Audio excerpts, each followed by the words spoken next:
জয়ের পথে সঙ্গে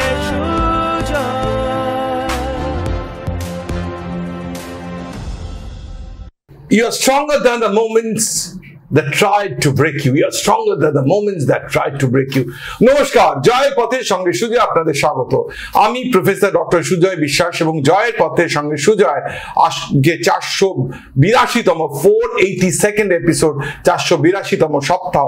এবং আজকের সপ্তাহে আমার অতিথি the holistic therapist and spiritual coach by profession Juneli Das. Thank you Juneli for coming to my show. ধন্যবাদ দেবো আপনাদের দর্শকদের যারা সপ্তাহের পর সপ্তাহ, মাসের পর মাস, বছরের পর বছর জয়ের পথের সঙ্গে সুজয় দেখে জয়ের পথের সঙ্গে সুজয়কে করে তুলেছেন এক মুখে মুখে চলা নাম। সঙ্গে রাখুন, দেখতে থাকুন জয়ের পথের সঙ্গে সুজয়।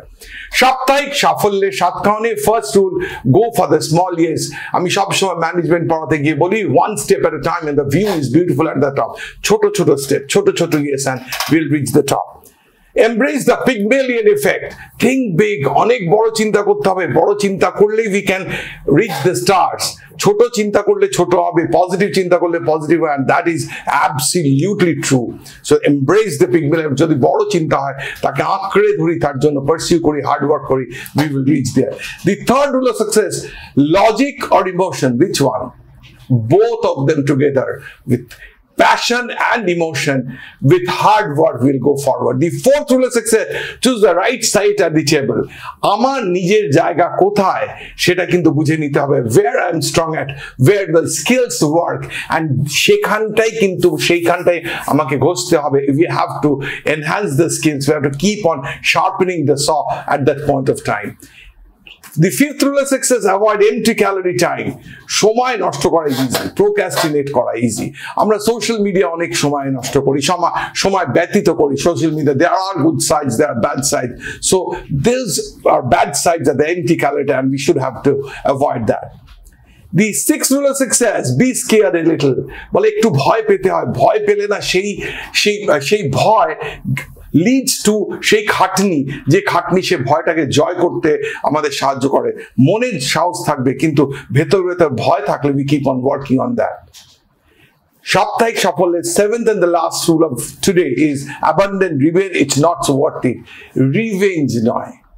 আমি সব সময় বলি সেই গোপাল ভাঁড়ের কথা। রাজা কৃষ্ণচন্দ্র সব যারা নবরত্ন সবাইগুলো গোপালকে বোকা বানানোর জন্য একটা ফর্মুলা করলো, কি কালো একটা বোর্ডে একটা লাইন টেনে বলল, রাজাকে বলল, ওকে জিজ্ঞেস করুন যে এই লাইনটাকে বলুন ছোট করে দিতে, হাত দিতে পারবে না লাইনে। কৃষ্ণচন্দ্র গোপাল সেই টিকি নাড়াতে গিয়ে পাশে একটা বড় লাইন টেনে দিল। So don't take a revenge, keep on working yourself. অন্যকে রিভেঞ্জ না করে সেই কাজ ভালোভাবে করলে it's more than a revenge, it's worth than a revenge. চলে আসবো প্রশ্ন উত্তরে, তার আগে অতিথির সম্পর্কে 2-4 কথা। তার কারণ জয়ের পথের সঙ্গে সুজয় করে তার সফল অতিথিদের সাফল্যের ডকুমেন্টেশন। আজকে আমার অতিথি Juneli Das. She is a holistic therapist and spiritual coach by profession and by heart. Her journey is rooted in a deep passion for guiding others through their inner healing and awakening process. Engaging with people, listening to their stories and offering spiritual support isn't just a part of her work, it's what truly fulfills her. Generally, একদম ছোট্ট করে বলেছি, সুতরাং we have to unveil your path, how you went forward. তোমার ছোটবেলার কথা দিয়ে শুরু করো। Are you born and brought up in Calcutta? Yes, I'm born and brought up in Calcutta. এখানে কলকাতাতেই মানে? কলকাতাতেই। স্কুলিং কলেজ কোত্থেকে? স্কুলিং আমার জিডি বিড়লা, আর কলেজ হচ্ছে রানী বিড়লা। কি নিয়ে পড়াশোনা? ইংরেজি নিয়ে পড়েছি, ইংরেজি সাহিত্য নিয়ে পড়েছি, কিন্তু গ্রাজুয়েশনটা আমার কমপ্লিট হয়নি। আচ্ছা, তারপর গ্রাজুয়েশনটাকে মানে ছোটবেলা অনেক বিয়ে হয়ে যায়, so at that time graduation got discontinued. So after I got married, it was a different chapter altogether. কারণ আমি সাউথে বড় হয়েছি, আমার বিয়ে হয়েছিল নর্থে। আচ্ছা, and south Calcutta north Calcutta তো একটুখানি মানে I got married at the age of 20. So it was a very difficult space altogether for me. তো যাই হোক, it was going on the life the way, but I was not happy with the life the way it was. So যখন আমার মেয়ে একটু বড় হলো, আমার মনে হলো আস্তে আস্তে আমার এবার কিছু করা দরকার। তো প্রথমে আমি শুরু করি আমার জার্নিটা, আমি কিছুটা বড় হওয়ার পর I started the journey with কাজ করব তা কি করব, একটা বিজনেস শুরু করি আমি। তো when I started the business, it was lot of hard work. মানে একটা শাড়ির বুটিক করি, আমার বাবার বাড়ির নিচটাতেই করি বুটিকটা। But the amount of effort I was putting, I was not getting the result out of it, and lot of time was devoted to it. I was not able to give time to my daughter. তার সাথে যেটা শুরু হলো, সেই সময় আমার একটা প্রচন্ড স্পিরিচুয়াল কোয়েস্ট শুরু হয়েছিল। তা আমি নানান রকম অসর বই এবং আদার্স যারা রয়েছে, রবিন শর্মা, মানে আমি যে কোনো বই, লুইয়ে, I used to start reading those books. And then I started my journey with Art of Living. আমি Art of Living জয়েন করলাম, জয়েন করে শিখলাম, কিন্তু আমি বুঝলাম যে কোনো একটা অর্গানাইজেশনে আটকে থাকা, this is not my journey. তো তারপর ব্যবসা করছি, but I could understand that I have to move out of this. This is not. একটুখানি ইন্টারাপ্ট করে জিজ্ঞেস করছি যে অল্প বয়সে বিয়ে হয়ে গেল, 20 বছর বিয়ে, তা পরে কখনো মনে হয়নি যে গ্রাজুয়েশনটা কমপ্লিট করি? সেটা হ্যাঁ, নিশ্চয়ই। আমি সেই টাইমে একটা টাইমে পারসু করেও ছিলাম। Actually went through a very difficult marriage. So it was a very very difficult marriage. এখন বুঝি ওই ডিফিকাল্টিটা না থাকলে হয়তো আজকে এই জায়গাটায় দাঁড়িয়ে থাকতে পারতাম না। আর একটা হচ্ছে যে এই ডিফিকাল্ট ম্যারেজের জন্যই কি ব্যবসার কথা ভাবা? তার কারণ এটা বাচ্চা, আমার যে ডিফিকাল্টি যেটা ছিল সেটা যে ফিনান্সিয়াল ছিল সেটা না, ওটা পুরোটাই আমার একটা পার্সোনাল এবং ইমোশনাল জায়গাটায় ভীষণভাবে ডিফিকাল্টিটা ছিল। মানে there was a crisis of identity, there was lot of emotional, that was for haunting me, crisis identity. Then there was lot of emotional vacuum in my life, lot of vacuum. I could feel that I never used to feel, মানে I'm with someone, মানে আমি আছি, I'm a entity over there, I'm there as an entity over there. So সেইটা আমাকে কোনো সময় না, that মানে apart from the time I used to spend with my child, যেহেতু বয়সটা কম ছিল, মানে একটা টাইমে আমার গভীর ডিপ্রেশন ছিল। তা আমি অনেক বই পড়েছি, অনেক কিছু করেছি, বাট দেখতাম সেইটুকু টাইম ভালো লাগছে। সো এই যার জন্য বাড়ির থেকে বেরিয়ে গিয়ে অনেকটা সময় কাজের মধ্যে থাকবো, এই ব্যাপারটা ভীষণ ভাবে ছিল। তো কাজের মধ্যে থাকবো, না পড়াটাও আমি যখন শুরু করেছিলাম, আবার আপনি পড়ার কথা আমাকে জিজ্ঞাসা করলেন, পড়াটা আমি ইগনুতে শুরু করলাম এবং ইট ওয়াজ গোয়িং ভেরি গুড।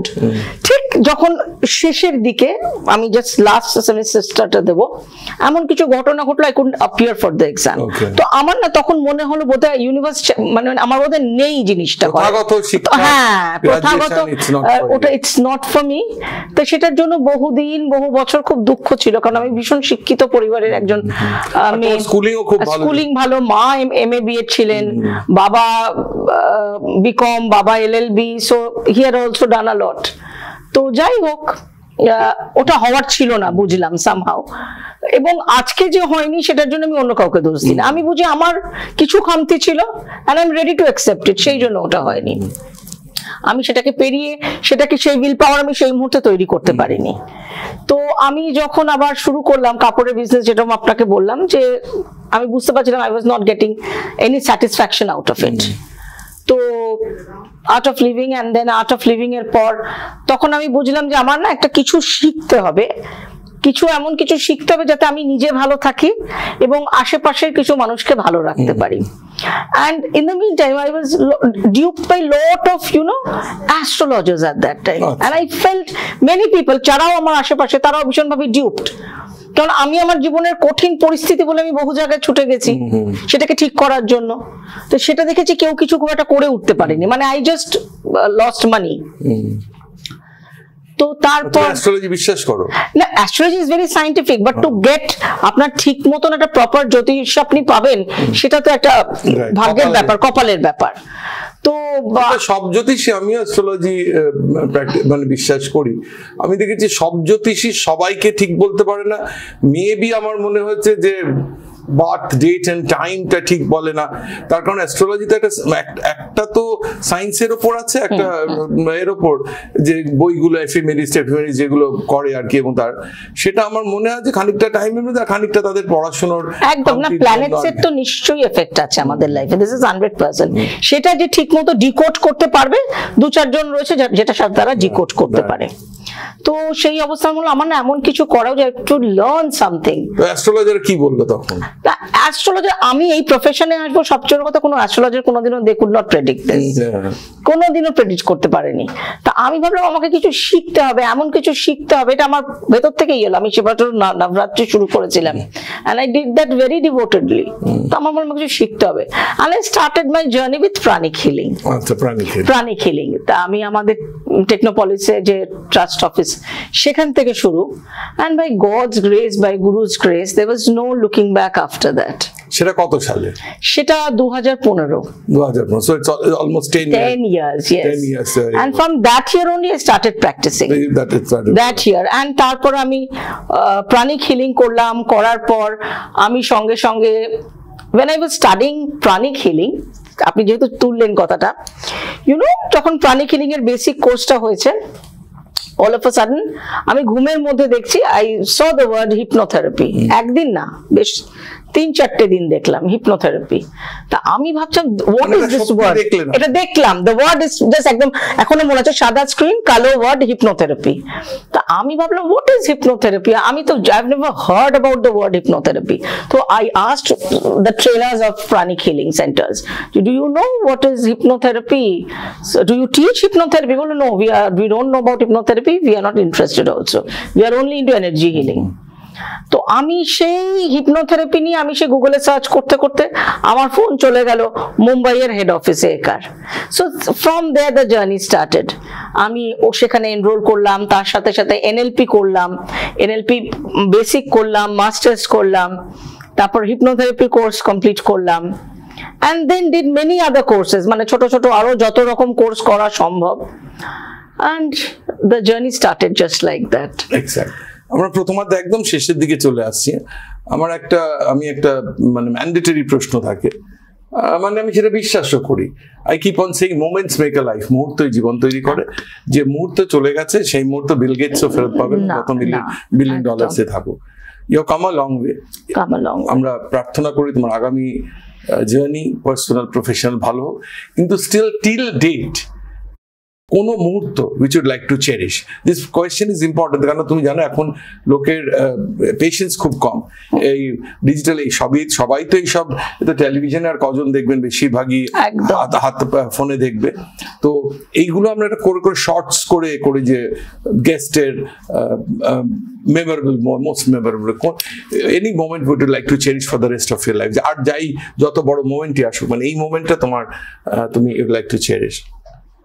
প্রথম কথা, যদি চেরিশের কথা বলি, ফার্স্ট আমার মেয়ের যখন অ্যাডমিশন হয় ক্যালকাটা গার্লসে, so I was overjoyed, that was one. যদি আমি পার্সোনাল ফ্রন্টে এই আনন্দটা কোথাও কোনো কিছুর সাথে আমি কম্পেয়ার করতে পারি না, মানে এতটাই আনন্দ। আরেকটা, আজকে প্রফেশনাল ফ্রন্টে এসে যদি মোমেন্ট বলি, ক্লায়েন্ট যখন আমাকে এসে বলে যে the moment we see you we are already healed, আপনার যে হিলিং অরা, সেই অরাটায় যেন আমরা মনে হয় আপনাকে দেখার সঙ্গে সঙ্গে, আপনার চেম্বারে আসার সঙ্গে সঙ্গে অনেকটা ভালো হয়ে গেলাম।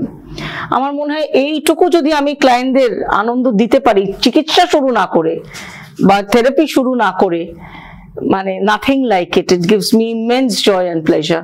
482তম সপ্তাহ, 450-এর ওপর অতিথি, মুহূর্ত কিন্তু সবার ডিফারেন্ট। চলেছে প্রথমে একদম শেষে বলে যাবো একটা ছোট্ট গল্প। গুরুজি তার আশ্রমে থাকেন, পুজো আচ্ছা করেন, তার অনেক শিষ্য তার সাথে থাকে। হঠাৎ গুরুজি একদিন ঈশ্বরের বাণী শুনতে পেলেন যে 1 বছরের মধ্যে, 1 বছরের মাথায় কেউ তার মানে মাথা শির একদম কেটে দেবে, সোর্ড দিয়ে, তরোয়াল দিয়ে তার শিরচ্ছেদ হবে। এই ঈশ্বরের একটা বাণী তিনি শুনলেন। Then he said যে ঈশ্বরকে ধন্যবাদ জানালেন, 1 বছরের টাইম পেয়েছি, আমি খালি ঈশ্বরের নাম করব। 2 চোখ ভরে জল চলে এলো যে সময় খুব কম, এবং তাই জন্য যখন শিষ্যরা আসতো তিনি একটাই কথা বলতেন উনি ঠিক করলেন যে একটাই কথা বলবেন, যাতে ভাবে চিন্তে কোনো কথা না বলতে হয়, তাহলে ঈশ্বরের নাম করা কমে যাবে। উনি বলতেন ঈশ্বর যা করেন মঙ্গলের জন্যই করেন। তো সবাই যা আসতো, কেউ বলতো তার খেতি খারাপ হয়েছে, কেউ বলতো খেতি ভালো হয়েছে, কেউ বলতো তার ছেলে অসুস্থ, মেয়ে অসুস্থ, ছেলের ভালো চাকরি, যাই বলতেন একই উত্তর, যে ঈশ্বর যা করেন মঙ্গলের জন্যই করেন। একজন শিষ্য যে তার অলমোস্ট সংসার ছেড়ে সকাল থেকে আশ্রম পরিষ্কার করা, খেতে দেয়া, ওনার চানের ব্যবস্থা করা সব করতেন, তিনি সে থাকতেন। একদিন হঠাৎ সন্ধ্যেবেলা একদম দু চোখ ভরা জল নিয়ে এসে বললেন যে গুরুদেব, আমার ছেলেটা সকালবেলা জ্বর হলো, একটু হিঁচকি উঠলো, বৈদ্য এলো, দেখতে দেখতে দুপুরবেলা সে চলে গেল। গুরুদেবের কিন্তু খুব কষ্ট হলো, মনে মনে খুব কষ্ট হলো, কিন্তু তার সেই মনে তো আছে যে তার সময় নষ্ট হয়ে, সে একই কথা বলল, ঈশ্বর যা করেন মঙ্গলের জন্য করেন। এই যে শিষ্য ভাবলো যে আমি আমার সংসার ছেলে পেলে ছেলে, ওনার আমি সাথে থাকি, ওনার যাতে ভালোভাবে ওনার দিন কাটে, ওনার যাতে ভালো পুজো আচ্ছা করে আমি ওনাকে, আর উনি বলছেন আমার ছেলে চলে গেল, ভালোই হলো, ঈশ্বর মঙ্গল করলেন। ভীষণ রাগ হলো। সকালবেলা ভোরবেলা গুরুদেব এক জায়গায় পুকুরে চান করতে যেতেন। ঝোপের আড়ালে এই শিষ্য দাঁড়িয়ে রইল হাতে তরোয়াল নিয়ে, যে সেদিনকে তার মুন্ডু কেটে দেবে। গুরুদেব আসছেন, আস্তে আস্তে হঠাৎ করে তার পায়ে একটা বড় পেরেক ঢুকে গেল, আর গুরুদেব ত্রাহি চিৎকার করতে শুরু করে, হে ঈশ্বর, হে ঈশ্বর, হে ঈশ্বর। যে শিষ্য যে তার শিরচ্ছেদ করবে, আর মানে এফেক্টিভলি তো ভালোবাসতেন তার গুরুদেবকে, ওরকম কাতরাচ্ছেন দেখে সে সেই তরোয়াল ফেলে একদম দৌড়ে গেল। তো বলে, কি হয়ে গেল গুরুদেব, এরকম এত বড় পেরেক আপনার পায়ে ঢুকে গেল? গুরুদেব সে একই কথা বললেন, ঈশ্বর যা করেন মঙ্গলের জন্যই করেন। বলে, আপনি বলছেন কি আপনার পায়ে এমন অবস্থা, পা বাদ দিতে হবে? বলছে, তখন উনি বলছেন যে দেখো, 1 বছর আগে আমি একটা ঈশ্বর বাণী শুনেছিলাম যে 1 বছরের মধ্যে আমার শিরচ্ছেদ হবে, কেউ তরোয়াল দিয়ে আমার শিরচ্ছেদ হবে। তো শিরচ্ছেদটা তো হলো না, আজকে আমার ম্যাক্সিমাম আমার যে লেগেছে পায়ে, পা বাদ যেতে পারে, কিন্তু প্রাণটা তো থেকে যাবে। বললেন, আপনি জানলেন কি করে? বলছি, ঈশ্বর মানে সর্বময়, তিনি সেরকম ভাবেই গাইড করেন, যে তার শরণাপন্ন তাকে তিনি স্মরণ করলে তাকে সেরকম ভাবেই তিনি তাকে রক্ষা করেন। The story ends here. The moral of the story is important. Give yourself entirely to the divine and you will get the solution to all your problems. শ্রীমায় বাণী অনেক এপিসোডে বলি, আমার অফিসের ঘরেও টানানো আছে, একদম ঈশ্বরকে নিবেদন করা। প্রত্যেকটা শ্বাসে যাই করছি, যাই ভাবছি, ঈশ্বরের চিন্তা যদি মনে থাকে, উইল রিচ আওয়ার গোলস। চলে আসবে একটা ছোট্ট বিরতির পর। আপনারা দেখছেন জয়ের পথে, সঙ্গে সুজয়।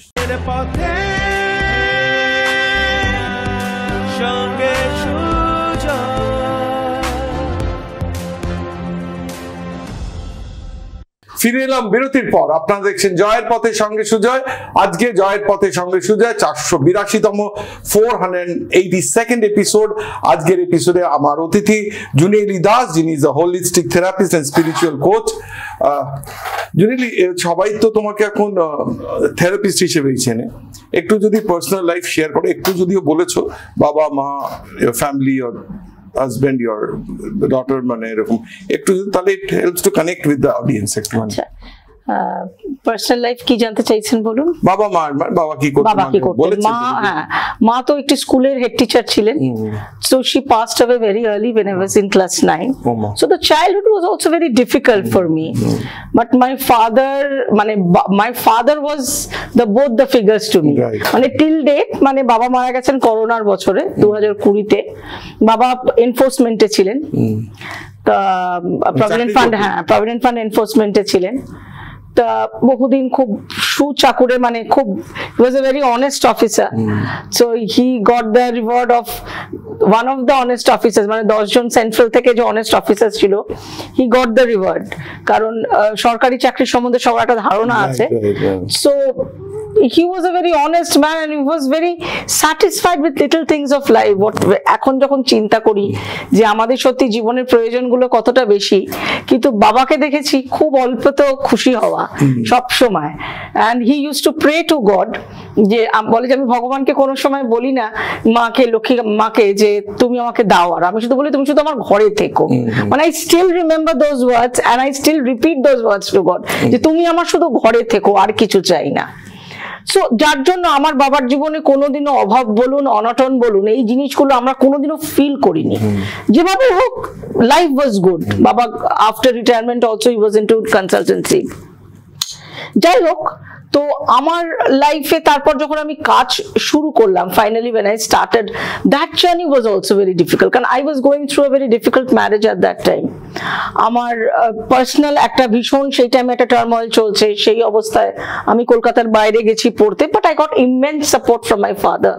মানে আজকে বাবা সেই সময় যদি আমার পাশে না দাঁড়িয়ে থাকতেন, আমি পড়াশোনা করতে গিয়ে আমার যে অর্থনৈতিক যে সাপোর্টটা লেগেছিল সেটা না থাকলে আমি করতে পারতাম না। এবং এটাও বলবো, আমার যে হাজবেন্ড, উনিও যদি সেই সময় আমার বাচ্চাটাকে না দেখতেন, আমি হয়তো মানে বাচ্চার দায়িত্বটা তো উনি নিয়েছিলেন সেই মুহূর্তে, as he was very মানে he was very possessive about his daughter, মানে বাচ্চাকে রাখা, তার জন্য যা যা করার। কি করতে? he is into multiple businesses, so he is a successful business person, so he is into a totally different world than me। আর তার থেকেও বড় কথা, যেটা মেন ব্যাপার, দুজনের মানসিকতার মধ্যে আকাশ পাতাল পার্থক্য, ওটাতেই তো ব্যারিয়ারটা তৈরি হয়। তো যাই হোক, উনি খুব সংসার এবং মেয়ের ব্যাপারে উনি ভীষণ ভাবে, মেয়ের কিসে মেয়ের ভালো হবে না হবে, কিন্তু ওই ইমোশনাল কোম্পানিটা তো he is not capable of giving, যার জন্য মেয়ের সাথে ওই গ্যাপিংটা ওনার আছে। কিন্তু still I am grateful to him, যে আমার বাচ্চাটার কোনো অসুবিধা হয়নি কোনোভাবে। তো যে যেটা করেছে, এখন এই অবধি এসে আপনাদের ইমোশনাল এটা ঠিক হয়নি, ওই জায়গাটা we are on very good cordial terms now. কারণ এমন একটা জায়গা এখন দাঁড়িয়ে এসছি, we are both are very matured individual, তো যে যার নিজেদের জায়গায় ভালোভাবে আছি, with a good and healthy friendship, you know. আমাদের কমন মেয়ে এখন এমবিএ এর জন্য প্রিপেয়ার করছে। হ্যাঁ, গ্রাজুয়েশন কিসে করছে? গ্রাজুয়েশন ইংলিশে। আচ্ছা, কোথা থেকে? ও করেছে ভবানীপুর থেকে। আচ্ছা আচ্ছা। তো মেয়ে আপনার সাবজেক্টই নিয়েছে? হ্যাঁ, but she is very good in her subject, she is very very good in her subject. আচ্ছা, এবার একটা অন্য প্রশ্ন চলে যায়। আমরা বলি যাই আমরা করি, আমরা we should have a me time. তার মি টাইম হবে, তাই জন্য সবাই প্রত্যেকটা অতিথিকে জিজ্ঞেস করি যে আপনার হবি কি। তার কারণ হবি পারসিউ করার সময় লোকে আশেপাশের, এই যে আপনি বলছেন আমার ডিফিকাল্ট টাইম চলেছে, সেটা থেকে মুক্তি পায় মানুষের। সে কেউ ক্যারাম খেলে পায়, কেউ তাস খেলে পায়, কেউ দাবা খেলে পায়, কেউ গল্পের বই পড়ে, গান শুনে। So what's your hobby? হবি তো এখন আর পারসিউ করবার মতন সময় বা পরিস্থিতি নেই। এন্ড একটা টাইমে হবি মানে আমার শুরু ছিল ভালো বই পড়া, ভালো রান্না করা। আচ্ছা, ভালো বই পড়া, এই দুটো আমার ছিল। বই, আমি ভালো বই পড়লেও আই ইউজড টু, যে কোনো হয়তো সেটা সেলফ হেল্প বুকই, সেটার প্রতি প্রচন্ড আকর্ষণ ছিল, এবং তার সাথে সাথে রান্না। এইবার আসছি যে আপনার প্রোফাইল, আপনি বলছেন holistic therapy, spiritual coach by profession and by heart. একটু যদি প্রফেশন নিয়ে বলেন, কি করেন? 10 বছর ধরে আপনি অফিস নিয়ে কাজ করছেন, আপনার you didn't have to look back after doing that. কি করেন যাতে you didn't have to look back? Look back মানে প্রথম কথা বুঝতে হবে, লুক ব্যাক মানে আমি যখন পড়াশোনা শুরু করলাম, আমার কোনো জায়গায় থেমে যাওয়ার মতন, প্রাণিক হিলিং, এনার্জি হিলিং নিয়ে শুরু করলাম, তারপর এনএলপি করলাম বাইরে গিয়ে, কলকাতার বাইরে, নিউরো লিঙ্গুইস্টিক প্রোগ্রামিং, সেটা করলাম। সেটা করবার পর হিপনোথেরাপি করলাম, তারপর আরো কিছু হিলিং থেরাপিজ আছে, ক্রিস্টাল থেরাপিজ আছে, তারপর সাইকিক রিডিংটা it came to me by myself, মানে আমি শিখিনি, by gods grace my Guru maybe gifted this, তো ওটা আমি আমার মতো করে করি। এবার কাজটা প্রসঙ্গে বলি, আমাদের কাজটা ইট ইজ হোলিস্টিক হিলিং, তার কারণ আমি হিপনোথেরাপি ইজ আ পার্ট, যেখানে ডেফিনেটলি হিপনোথেরাপি করি। আমার কাছে যখন কোনো ক্লায়েন্ট আসে, দে কাম উইথ মাল্টিপল ইস্যুস, কারোর অ্যাংজাইটি আছে, তার সাথে রিলেশনশিপ প্রবলেম আছে, আমরা মিক্স অ্যান্ড ম্যাচ করে পুরো, মানে শুধু হিপনোথেরাপি না, we start with energy healing first, to make the person calm and grounded. Then we go to hypnotherapy, if required past life regression therapy. আর লাস্টে যখন আমাদের থেরাপির জায়গাটা কমপ্লিট হয়ে যায় তখন তাকে টুলস অ্যান্ড টেকনিক্স দেওয়া হয়, কিছু সাইকিক টুলস অ্যান্ড টেকনিক্স দেওয়া হয়। সেখানে ব্রেথ ওয়ার্ক আছে, মুদ্রাস আছে, অ্যাফার্মেশনস আছে, আরো কিছু এক্সারসাইজেস আছে, যার কারণ সে যখন যায় বাকি লাইফটা তাকে যেন বারে বারে আমার কাছে ছুটে আসতে না হয়। They have sufficient tools and techniques with them, they can do their self healing. সে জানে কোন পরিস্থিতিতে কি করতে হবে। So this is the work all about, and every client comes and teach me a lot. অনেক কিছু শেখবার আছে। এবার আমি জিজ্ঞেস করব, যে কোনো নাম না করে, যে কোনো একটা প্রবলেম ছিল আপনার কাছে এসে হিল হয়েছে এবং মানে 0 আর 1 এর মধ্যে ডিফারেন্সটা দেখতে পেয়েছেন, সেরকম I don't want the name, I want the এটা না এক একটা জায়গায় তো এক একজনের কথা বলি। তা হঠাৎ এই মুহূর্তে আপনি বললেন বলে বছর আসতে আগে একটি ছেলে এসেছিল, তো ওর ব্যাপারটা আমার হঠাৎ মনে পড়লো একটা কারণে, because he was into no addiction, মানে উইডস, ড্রাগস। তো ও যখন এলো, ওর মা মানে her mother was in a very helpless situation, মানে একটা ছেলেকে নিয়ে কি করবে উনি দিশা পাচ্ছেন না, মানে 22-24 বছরের ছেলে। তো ও ট্রিটমেন্টের পর ও সুস্থ হয়ে নিজের ইউটিউব চ্যানেল লঞ্চ করলো, করে এখন সফল একজন মানে মিউজিশিয়ান। মানে this gives me lot of pleasure when I think about him, যে ওকে কতটা হেল্প করেছিল থেরাপিটা। মানে what did you adapt মানে in order so the hypnotherapy was done। আমি বলছি যে একটা যে into drugs and stuff like that, সেখানে আমাদের এনার্জি হিলিং না, তার তো একটা ফর্মাল মেথড অফ ট্রিটমেন্ট আছে। এবার সেটা যে ফর্মাল মেথড অফ ট্রিটমেন্ট যা চলেছে, এবার ড্রাগসে বা উইডসে বা যে কোনো মানুষ নেশায়, যে কোনো মানুষ এরা যারা থাকে, আমাদের পক্ষে ওইভাবে হিপনোথেরাপি প্রথমেই করা সম্ভব না। So we had to start with energy healing first. তাকে ভালো করে অনেকটা শান্ত বলতে কি বলতে, energy healing you work on the energy body of a person. আমাদের একটা ফিজিক্যাল বডি, একটা সাটল বডি আছে। সেই এনার্জি বডির মধ্যে 7টা মেইন চাক্রাস আছে। দেয়ার আর মোর চাক্রাস, 5 আদার চাক্রাস। এই চক্রগুলোর উপর যে নেগেটিভ ইমোশনস লজড থাকে আমাদের, so we work on them, we remove them. এবার যখন আমরা হিপনোথেরাপি করি, কয়েকটা সেশন আগে দিয়ে নিই যাতে সে অনেক বেটার ফিল করে, যাতে হিপনোসিসে নিয়ে যাওয়াটা অনেক সহজ হয়। একজন খুব প্রচন্ড রেস্টলেস একটা মানুষকে ফট করে হিপনোসিসে নিয়ে যাওয়া যায় না, কারণ তার ভেতরে ট্রমা এতটা থাকে, they are not unable to face that trauma. Hypnotherapy বলতে কি বোঝান, মানে পারসেপশন? এবার হিপনোথেরাপিটা let me clear it. Now this hypnotherapy, the word hypnos comes from a Greek word deep sleep. তো ঘুম, তার মানে আমরা হিপনোথেরাপি হচ্ছে the therapy under hypnosis. In a state of deep relaxation this therapy happens. In the state of deep relaxation সবকিছু বেরিয়ে আসে। হ্যাঁ, ডিপ রিল্যাক্সেশনে কি হয়, আমাদের যে কনসিয়াস মাইন্ডটা ইট ড্রপস ডাউন, আর সাবকনসিয়াস অ্যাওয়েক হয়। সেই অবস্থায় আমরা সাবকনসিয়াসকে ট্যাপ করি উইথ সার্টেন ট্রিগার্স। সত্যি করা যায়? সত্যি করা যায়, মানে এটা কোনো মিথ্যের কোনো ব্যাপার নেই। এখন অবধি তো করেছি, হচ্ছে, ক্লায়েন্টদের কাজ হচ্ছে, and this is my profession। মানে বলে না যে এ করে নিয়ে গেল, মানে না, ওটা ওর। এবার হিপনোথেরাপির কথা, হিপনোথেরাপিতে কিন্তু we don't go against the will of a person. আমরা হিপনোথেরাপি তারই করতে পারবো যে হিপনোথেরাপি করতে ইচ্ছুক। মানে hypnotherapy is a therapy, it is used as a therapeutic tool. Hypnotic medium না, মানে হিপনোটিক মিডিয়াম না। কিরকম না, হিপনোথেরাপির সাথে লাই ডিটেক্টর, মানে আমার কাছে এই প্রসঙ্গে বলি, বহু ক্লায়েন্ট আমাকে ফোন করে, বহু মানুষ ফোন করে বলে আমি অমুকের কাছ থেকে সত্যি জানতে চাই, আমি তাকে একটু নিয়ে আসতে চাই। কেউ ওয়াইফকে বলে, কেউ হাজবেন্ডকে বলে। তা আমি বলি আমি হ্যাঁ একদম তার ভেতরে কি চলছে জানতে চাই। এবার আমার কথা হচ্ছে যে আমরা হিপনোথেরাপিটাকে অ্যাজ আ থেরাপিউটিক টুল ব্যবহার করি, not going মানে getting into the personal life of someone, কি তার মনের মধ্যে কি যাচ্ছে সে নিজে। অনেক সময় কি হয়, অনেক মানুষ বলে যে আমি নিজে বুঝে উঠতে পারছি না, what is it affecting me, সেখানে তো তার নিজের উইল আছে সেটাতে।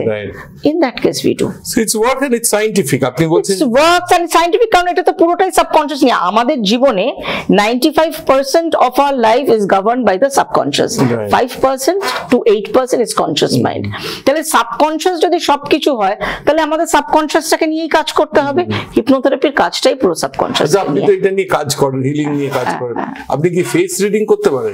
ফেস রিডিং করি না, আমি সাইকিক রিডিং করি, psychic reading where I access the energy of the person, সেখানে কোনো জ্যোতিষীর কাজ করি না, সেখানে সাইকিক রিডিং করে তার ওয়েলবিং এর জন্য যেগুলো বা তার লাইফে যেগুলো নেগেটিভ যে জায়গাগুলো সেগুলো বলে দেয়া, because I make it very clear to people না ওটা আমাকে সাইকিক রিডিংটা না আমাকে কারোর নাম ছবি দিলে আমার 2-3 দিন টাইম লাগে রিপোর্টটা তৈরি করতে, so then I give them certain mantras, mudras, certain tools and techniques যেটা তারা রেগুলার করবে for their well-being.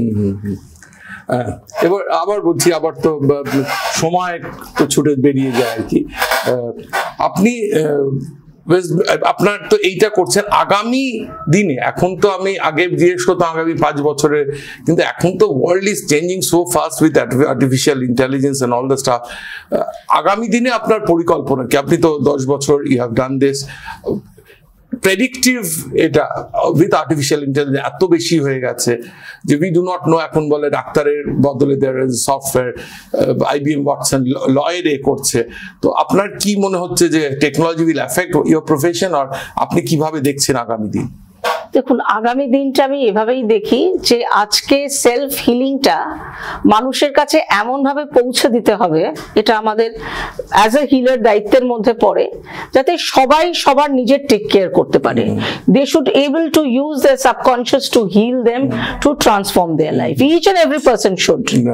সেখানে আমার চেষ্টা সেটাই থাকবে যতদূর সেটা প্রত্যেকটা মানুষের কাছে খুব সাধারণ ভাষায়, খুব সাধারণভাবে, খুব সাধারণ প্রসেসে, যেটা কোনো ইন্টেলেকচুয়াল ব্যাপার থাকবে না, খুব সাধারণভাবে মানুষ they can take care of themselves. That is my ultimate goal if you ask me, to make people aware of how to take care, how to use their subconscious. So you are not bothered whether your profession does good or bad, you are bothered about whether the society is happy. No, definitely. See, আমার profession ভালো তো আমাকে করতেই হবে, ওটা তো আমাকে satisfaction না দিলে I can't go ahead in my life, ওটা তো that will give me depression.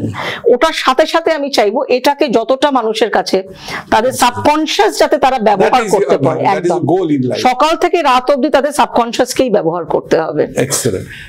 এবার আমি আবার বলি যে আমি এই প্রোগ্রামটা শুরু করেছিলাম 2016 2 জুলাই, প্রথম প্রোগ্রাম থেকেই বলতাম, এবং আমার ছিলেন, আমি ভেরি প্রাউড যে আমার প্রথম অতিথি ছিলেন বন্ধন ব্যাংকের ফাউন্ডার, পরে MD and CEO হয়েছিলেন কিছুদিন আগে, উনি সেই পজিশন থেকে ফাউন্ডার তো রয়ে গেছেন, চন্দ্রশেখর ঘোষ মহাশয়, এবং প্রথম এপিসোড থেকেই আমি বলতাম আমি সোনার বাংলা গড়ার একজন সৈনিক হতে চাই, want to be a soldier in সোনার বাংলা। সোনার তো কিছু হয় না, সোনার ছেলে, সোনার মেয়ে, সোনার সংসার।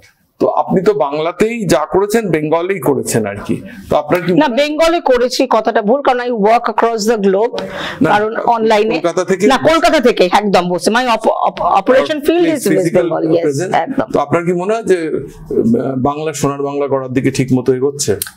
এখন সেটা তো একটু পলিটিক্যাল কথা হয়ে গেল, এখন এই ব্যাপারে কতটা মতামত দেবো জানি না, তবে ব্যাপার হচ্ছে আমরা সবসময় সরকারকে দোষ দিই বা যে গভর্নিং পার্টি রয়েছে তাকে দিই।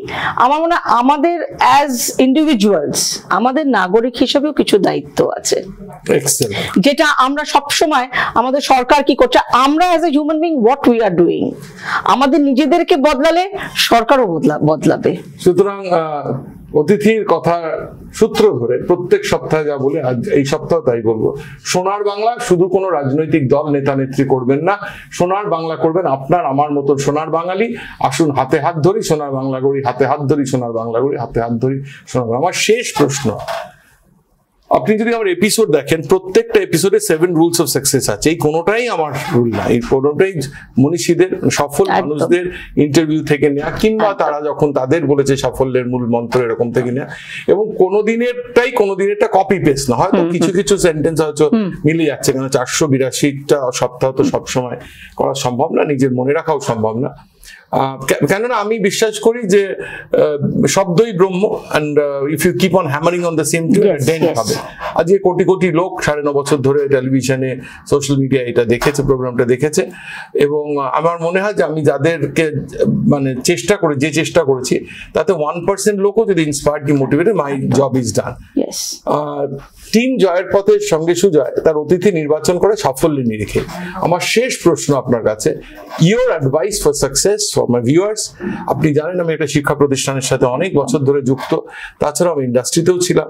সুতরাং আই হ্যাভ ক্লায়েন্টেল মানে ফ্রম 8 to 80, মানে প্রথমে ছেলেমেয়েরাই আমার শিক্ষা প্রতিষ্ঠান কিংবা আমার স্কুল সাউথ পয়েন্ট কিংবা যাদবপুর কালকা ইউনিভার্সিটি কিংবা টেকনো ইন্ডিয়া ছিল, কিন্তু এখন তো 8 থেকে 80। So your advice for success for my viewers, আমার শেষ প্রশ্ন। ফর সাকসেস সবার আগে বলবো you have to find out your area of interest. আমরা কি ভালোবাসি, আমাদের প্যাশন কি, সেটাকে নার্চার করতে হবে। আর একটা যে কোনো সাবজেক্টে এক্সপার্ট হতে হবে, they have to become an expert. আর সেটাতেই এক্সপার্ট হতে হবে যেটাতে তার ভালোবাসা আছে। যেটার প্রতি ভালোবাসা নেই সেটার প্রতি এক্সপার্ট হয়েও সেটা সাকসেসফুল হওয়া যায় না, এটা আমি ভীষণ মনে করি। Because I work for 12 to 14 hours a day, but I am never angry or irritated because I love to work with people. সুতরাং focus on what you love, work on what you love, and work what we work. It will be a happy journey in your professional life. চলে এসেছি প্রোগ্রামের শেষে, ধন্যবাদ দেওয়ার পালা। ধন্যবাদ দেবো দিব্যেন্দু শেখর লাহিড়ী, আশা কমিউনিকেশন, সুজয় সাহা স্যাটলিং Advertising, Sharmistha Das Canvas Communication, Abhijit Mitra Portray Advertising, Gautam Pal Information Advertising, Numi Mehta Selvel Advertising এবং Keshto Saha Karukrit Advertising. Hoarding, posters, banners দিয়ে জয়ের পথের সঙ্গে সুজয়কে করে তুলেছে এক মুখে মুখে চলা নাম। ধন্যবাদ দেবো সুদীপ কুমার কুন্ডু এবং সুশোভন কুন্ডু, ডিরেক্টর রেজনমি গ্রুপ, যারা আমার ডিজিটাল মার্কেটিং এ অনেক প্রমোশনিং ও মার্কেটিং অনেক বছর ধরে আমার সাথে রয়েছেন এবং আমার সুদীপ আমার প্রোগ্রামে এসেছেন। ধন্যবাদ দেবো দেব সেন, প্রথম মধ্য এবং শেষে যে গানটা শোনেন সেই গানটা অসম্ভব ভালো ডাইরেক্ট এবং কম্পোজ করেছেন দেব সেন, 240তম এপিসোডে এসেছিলেন। এবং ধন্যবাদ দেবো রাঘব চট্টোপাধ্যায়, যিনি গানটা অসম্ভব ভালো গেয়েছেন এবং 315তম এপিসোডে এসেছিলেন।